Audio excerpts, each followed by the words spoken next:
secara manual untuk mengelola organisasi ini dengan ukuran yang sudah sebesar ini.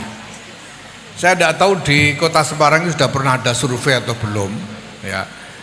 Kemarin saya mendapat laporan di Kota Palembang itu disurvei 62% penduduknya mengaku NU. Itu Kota Palembang. Saya tidak tahu Kota Semarang ini berapa persen.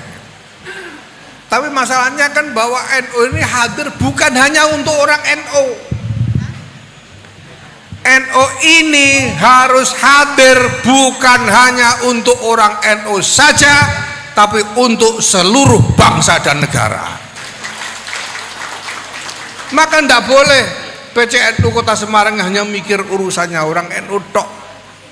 Urusan seluruh masyarakat, masalah yang muncul di tengah masyarakat dimanapun itu menyangkut siapapun harus menjadi concern, menjadi perhatian dari PCNU Kota Semarang, dan itu pekerjaan yang luar biasa banyak. Itulah sebabnya Bapak Ibu sekalian ya, sekarang Pengurus Besar Nahdlatul Ulama ini mengembangkan platform digital untuk pengelolaan organisasi ya, yang sekarang sudah dirasakan manfaatnya oleh sampai ke tingkat PJ-PJ di seluruh Indonesia. Kita sebut dengan platform Digdaya yang sekarang terus kita kembangkan. Alhamdulillah sekarang kita sudah berhasil, sudah jadi ini mesin artificial intelligence ya untuk menggantikan admin. PCNU Kota Semarang adminnya siapa ini? Admin Digdayanya siapa?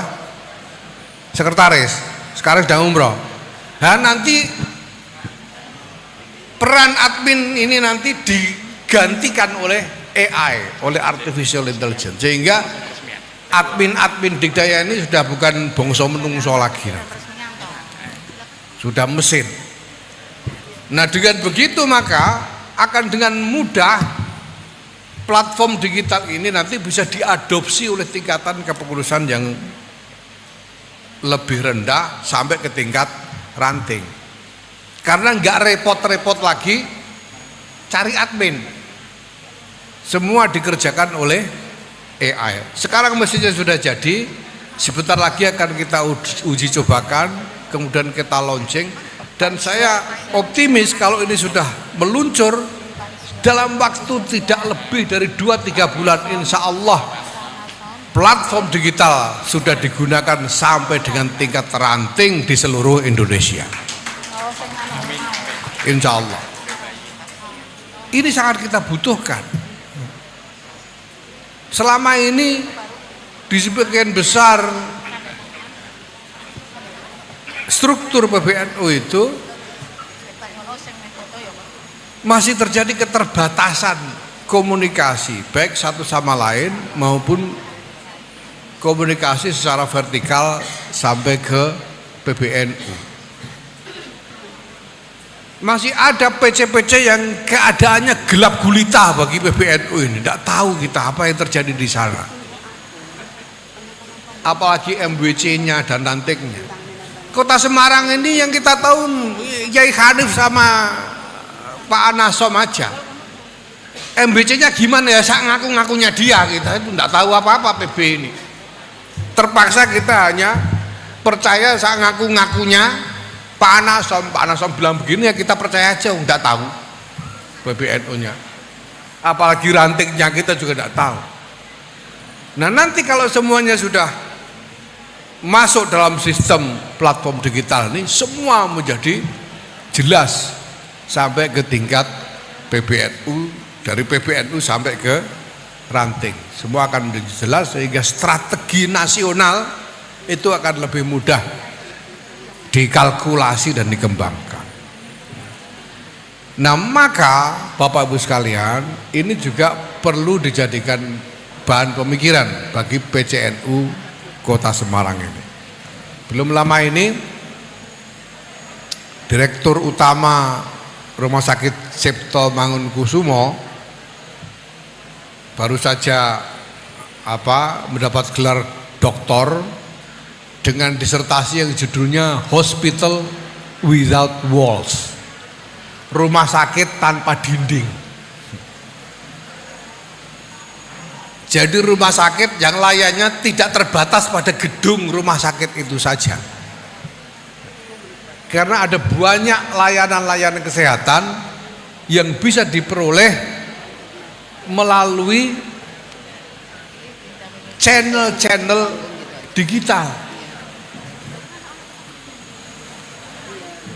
Ya, dan ini sudah prakteknya sudah dijalankan di salah satu rumah sakit daerah, kalau tidak salah di Tulungagung, sudah beberapa tahun, dan kinerjanya meningkat luar biasa karena lebih mudah bagi para pengguna jasa rumah sakit itu. Nah, saya kira PCINU Kota Semarang juga harus berpikir demikian. Sebagaimana PBNU sebetulnya sejak awal juga berpikir tentang ini. Bagaimana kita membangun PBNU without walls. PBNU yang beroperasi tidak terbatas hanya di dalam gedung PBNU saja, tetapi beroperasi secara menyeluruh tanpa ada sekat-sekat fisik yang membatasinya. Nah, ini saya kira adalah kebutuhan yang tidak terelakkan yang harus kita jemput ke depan. Dan kita sudah mulai prosesnya. Kita sudah mulai prosesnya, sudah berjalan prosesnya, sudah mulai kita rasakan manfaatnya.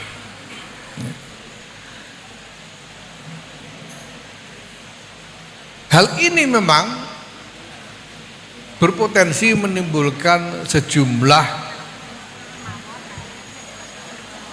masalah berupa perbedaan pandangan, perbedaan kepentingan, perbedaan visi dan lain sebagainya. Ya. Kita ini kan sedang menata diri, toto-toto untuk apa sebetulnya? Untuk menyongsong dunia yang berubah. Dunia ini berubah luar biasa. Dan kita harus mempersiapkan diri untuk menyongsongnya. Nah, di tengah dunia untuk menghadapi dunia yang berubah ini, ada hal-hal baru yang harus kita adopsi, termasuk digital itu. Tapi ada hal-hal lama yang terpaksa harus kita tinggalkan. Karena sudah tidak mungkin lagi bisa kompatibel dengan kebutuhan perubahan yang sedang terjadi. Kita sekarang harus mengadopsi sistem digital, tidak bisa tidak. Karena kalau tidak mengadopsi itu, kita akan keteteran. Pada saat yang sama kita harus mendudukkan kembali posisi Nahdlatul Ulama ini di tengah-tengah masyarakat. Sehingga misalnya tidak bisa lagi kita pakai NU untuk main politik, ini tidak bisa lagi. Terpaksa tidak bisa lagi kita pakai NU untuk main politik. Kenapa? Karena NU sudah begini besar, isinya makin beragam. Nah, kalau kita paksa, ini justru akan timbul banyak bahaya. Nah, masalahnya di dalam NU ini, ya, ini harus dikelola pergeseran antar generasi, dikelola pergeseran mindset dari orang yang berbeda-beda. Sementara kita berupaya untuk semakin mendudukkan NU di dalam gelanggang percaturan masyarakat ini sedemikian rupa. Ada memang ya elemen-elemen yang masih kepengen pakai cara lama, yang masih tidak mau meninggalkan cara-cara lama. Itu jelas ada. Nah, kalau ini kemudian menimbulkan gesekan-gesekan sampai dengan gegeran, ya, ini kita maklumi sebagai sesuatu yang normal dalam konteks proses transformasi Jam'iyah Nahdlatul Ulama ini menuju masa depan.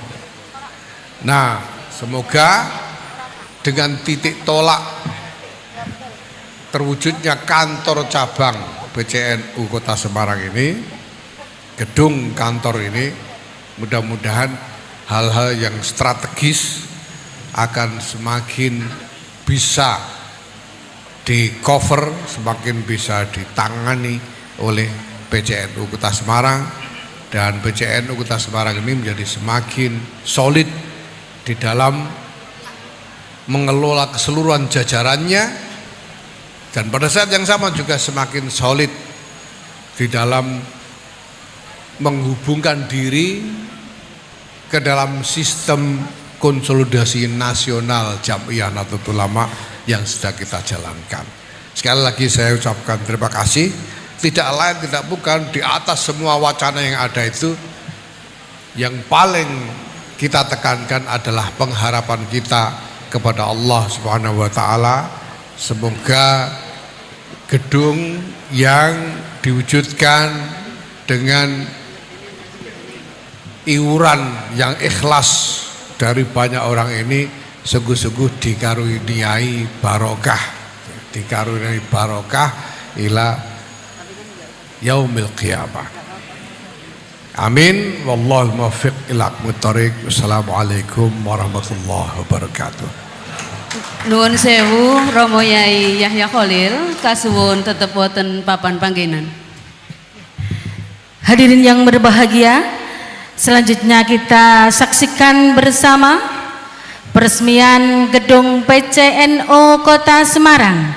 Kami mohonkan kepada Ketua Umum PBNU Ketua Umum PBNU Bapak Dr. Kiai Haji Yahya Khalil Stakuf, Rais Syuriah PCNU Kiai Haji Hanif Ismail LC, Ketua Tanfidiyah PCNU Dr. Kiai Haji Anas Somemhum, Wakil Wali Kota Semarang Bapak Insinyur Iswar Aminuddin MT, dan kami mohonkan kepada Romo Kiai Haji Muslihan untuk menuju ke panggung peresmian gedung PCNU Kota Semarang.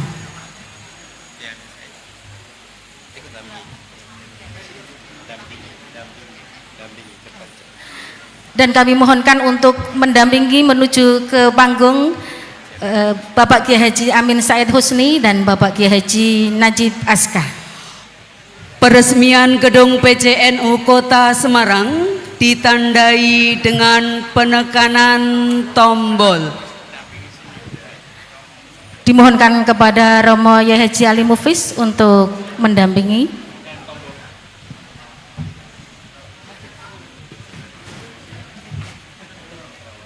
Mohon kepada hadirin semuanya, saat peresmian penekanan tombol